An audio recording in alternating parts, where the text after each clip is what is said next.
Tumambad sa atin ng masamang balita ukol sa pagpaslang sa 23 anyos na flight attendant. Enero 1 natagpuan ng wala ng buhay na si Christine Dacera sa isang hotel sa Makati.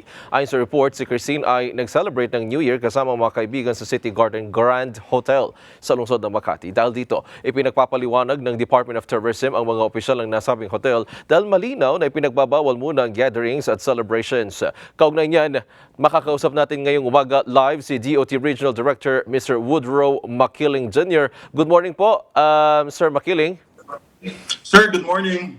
Yes sir, para po malinawan yung ating mga tagapanood, hindi po ba pinagbabawal sa ngayon yung mga parties o celebration at large gatherings, particular sa Metro Manila na nasa ilalim pa rin po ng GCQ? Well, pinagbabawal yan, sir, especially so na yung mga properties natin sa hotels are quarantine facilities because we have two classifications eh. Yung mga hotels natin were repurposed as quarantine facilities or staycation hotels, no. So if they're staying in a staycation hotel, they can probably they can have that they can rent a room and they can do a small social gathering. But in this case, it's ano sir quarantine facility to. It does not qualify to be a staycation hotel. That's the face based on the facts right now, sir. You have mentioned that, sir, yung GCQ kasi in particular, most of the hotels talaga ay nagsisilbi as quarantine facility. As far as I know, 15 lang po ang inaalaw ng DOT to serve Yes. as staycation areas. Bakit po nakapag-book sila ahead of time dito sa hotel na ito? Yan sir, yan yung ano. In fact, that's the reason why kahapon, upon instruction of the secretary, we issued a show cause order para malaman natin sir at ma-ascertain natin yung facts kung paano sila naka-check-in, paano sila naka-book sa City Garden Grand Hotel. So malalaman natin yun sir by Friday because we have given them 3 days to actually explain on the matter. I see. Ano po ba yung, sir, you have mentioned yung show cause order. Ano po ba ang pinaka-content itong show cause order na inihain po ninyo against dito sa hotel po na ito, if we may ask?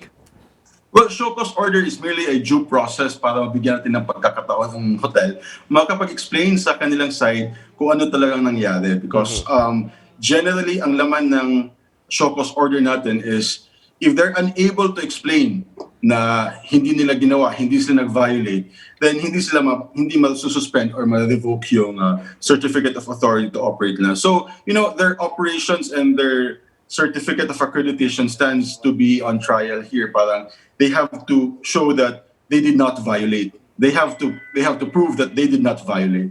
But yun. Opo. Yun sir.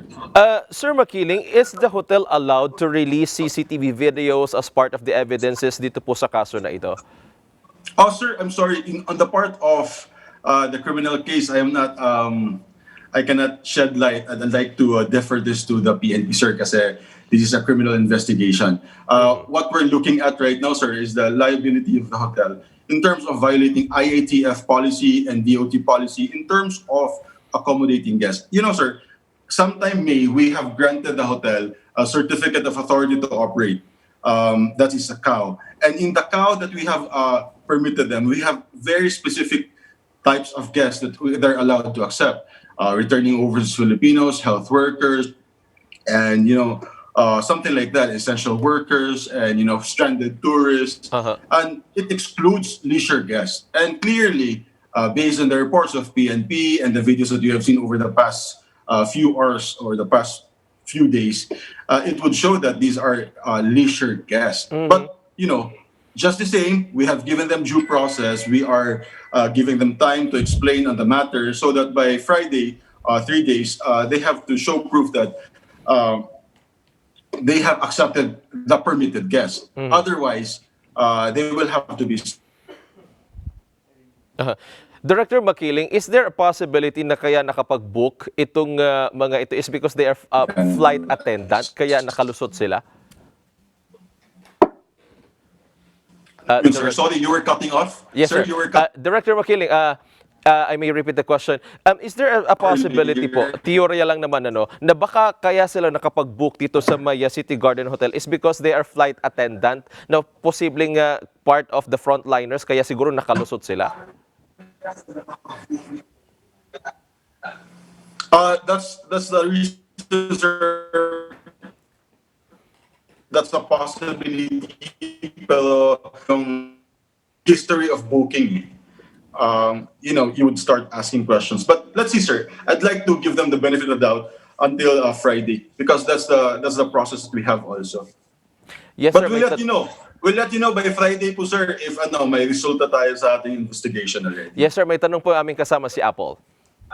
Yes, yes. Yes, sir. Good morning po. Pero kung sakali po ba na mapapatunayan na may paglabag sa batas itong City Garden Hotel, ano po ba ang posibleng kaharapin nilang sanction or parusa? Oh, this is ma'am. In fact, that's the content of our show cause order that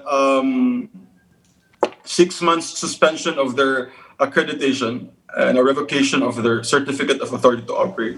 That's very clear.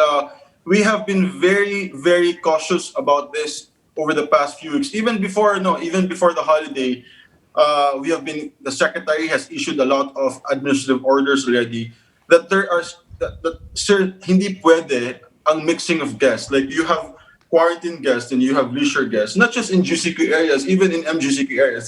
The secretary is very clear about it. The DOT is very, very firm about it. So even before the holidays, we have issued advisory and reminders to all the hotels that please don't mix because we want to safeguard all our guests. We have to safeguard this industry that we all love. So we have to all follow because, operating in time of community quarantine is something, it's not for all. It's like we have to make sure that we follow all the requisites of the permit. So, they can face a possible suspension of their accreditation and, certificate of authority to operate. All right. Director Makiling, if you may allow us, kukuha kami ulit ng updates sa inyo in the coming days regarding on this issue. Maraming salamat po sa inyong panayam. Sige po, sir. Maraming salamat po. Good morning. Good morning po sa inyo. Maraming salamat. Nakausap natin si DOT Regional Director Mr. Woodrow Makiling Jr. Samantala, Phoebe? Oo, hopefully ay talagang masolve na itong case na ito at yung mga kababayan natin, iwasan muna natin yung paghaka-haka lalo na online dahil alam naman natin na masakit para sa part ng mga kamag-anak ni Christine yung nangyari. That's correct.